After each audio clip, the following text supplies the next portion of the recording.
Bonjour, je m'appelle Candice, j'ai 10 ans, je vais bientôt passer en 6e et c'est moi qui ai créé la chaîne Les Fous d'aujourd'hui et les Sages de demain, la chaîne pour les gens qui pensent pas comme tout le monde. Aujourd'hui c'est ma 2e journée à Arequipa et je viens de visiter un truc extraordinairement génial et j'ai très envie de vous le faire partager. C'est le monastère de Santa Catalina. Donc en fait...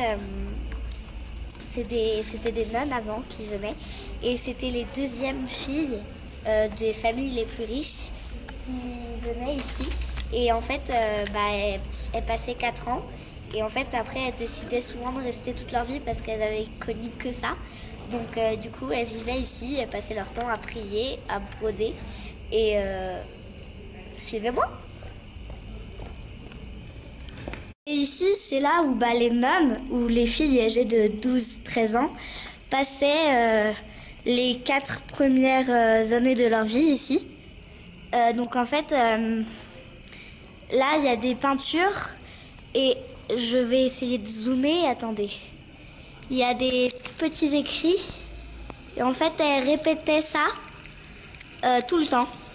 Tout le temps, tout le temps, tout le temps. Et en fait, ça servait de prière. Du coup, toutes les peintures, elles passaient. Et vu qu'elles ne savaient pas lire, elles les savaient par cœur, les prières.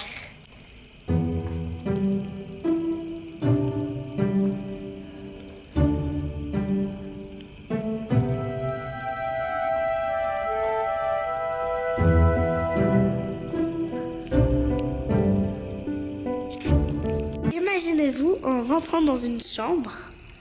Et en fait, ça, c'est la chambre où est passé les 4 premières années de leur vie au monastère.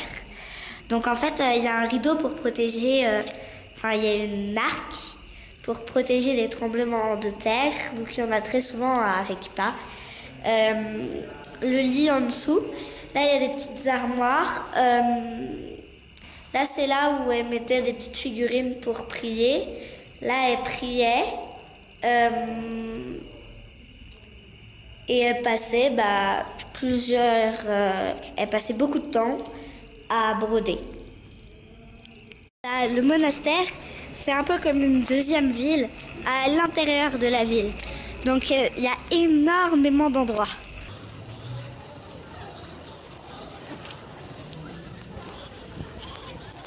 Les nonnes, elles communiquaient avec leur famille et elles étaient tout le temps 2 par 2 parce qu'il y en avait une pour la surveiller. Et en fait, les familles, leurs cadeaux, ils les mettaient dans cet endroit. Je ne sais pas si vous voyez bien. Et en fait, ils tournaient et du coup, la nonne, elle le recevait. Et en fait, la famille, elle voyait quasiment pas. Comme vous voyez, c'est super compliqué de voir à travers, bien comme il faut. C'est méga compliqué. Et donc, en gros, la famille, elle voyait pas la nonne. C'est là que quand les nonnes, elles décident de rester, elles habitent ici. Et elles sont enfermées tout le temps dans une petite maison que les parents y cotisent une seule fois dans la vie. Et ici, c'est là où, en fait, après un tremblement de terre, toutes les cellules de toutes les nonnes, elles étaient détruites. Alors du coup, c'est là qu'ils ont inventé les maisons. Et là, on est dans la rue, je crois qu'elle s'appelle Calmaga ou Calmalaga. Voilà, c'est ça. Pour payer, les nonnes, elles faisaient du pain ou elles fabriquaient ce que l'on mange à la messe, ce que le prêtre nous donne. Ah oui, c'est vrai, les hosties. Donc, quand les nonnes, elles étaient très très malades, il y avait un médecin âgé de plus de 40 ans, parce que fallait que ce soit âgé de plus de 40 ans, c'était dans la règle. Il y avait un médecin qui venait et il les soignait à l'infirmerie. L'infirmerie, aujourd'hui, c'est devenu un musée et on expose des affaires personnelles des nonnes quand elles mouraient ou des affaires des mères supérieures.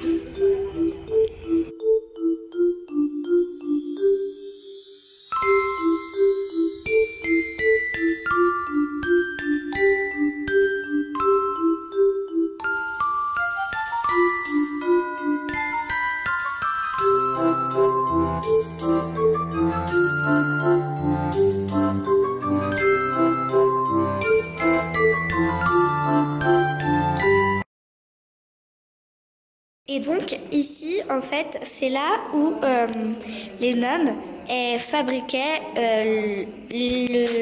la farine. Donc là, dans cette boîte-là, elle mettait la farine pour faire le pain. Là, c'est la farine pour faire l'hostie. Enfin, c'est là où elle mettait ce qu'il faut faire pour l'hostie. Et là, je me rappelle plus. C'est avec ça qu'on fabriquait l'hostie. Et après, avec ça, l'hostie, il ressemblait à ça. C'est ce qu'on mange pendant les messes. Je trouve que c'est pas super bon.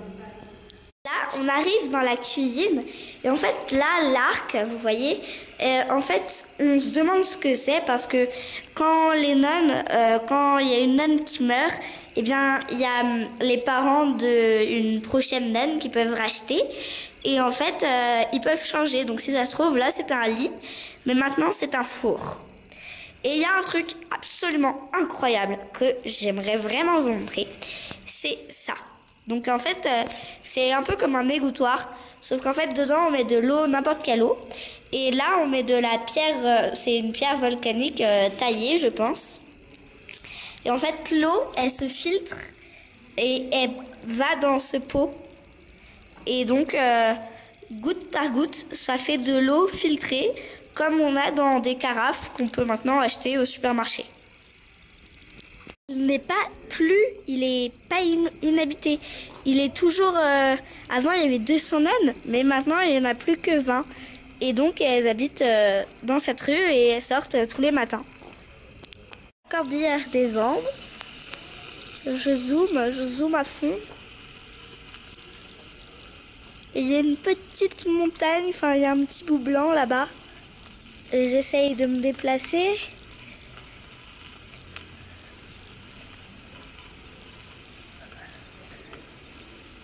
Là, normalement, vous pouvez la voir entre les deux maisons. Voilà. En fait, il y a des rues toutes rouges. C'est de l'ocre et ça tâche. Et puis, il y a des rues toutes bleues. Toutes bleues. Toutes bleues. Toutes bleues.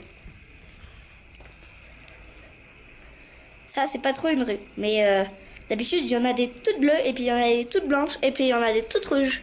Et donc ça fait bleu, blanc, rouge, mais à l'envers. Ici, c'est le lavoir.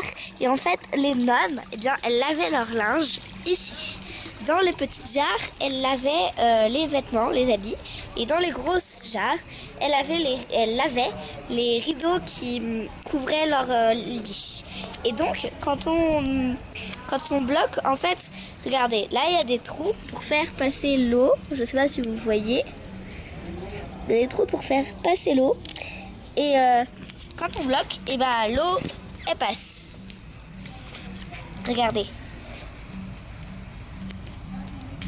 Attendez. Voilà. Et là, ça coule. Et avec une carotte, elle bloquait le trou qui se trouve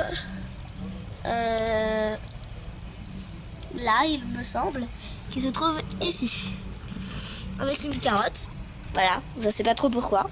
Et donc, du coup, elle lavait leur linge ici. Et là-bas, elle lavait les rideaux.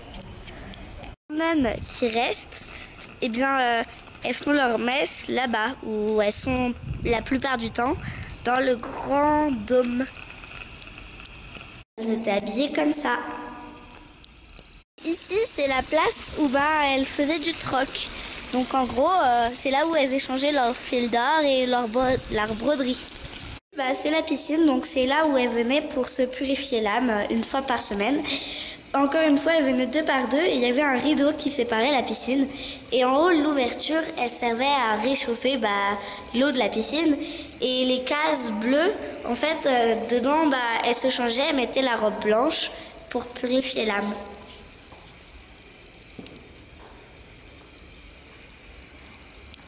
Nouvelle église, eh bien on voit la Cordillère des Andes. Donc on voit ça, je crois que c'est le Chachani. Ça c'est le merci maman au passage, le Mitsi. Et là-bas c'est le Pichu Pichu. Enfin je sais pas trop si vous le voyez parce qu'il est petit, mais voilà. Monastère judéo.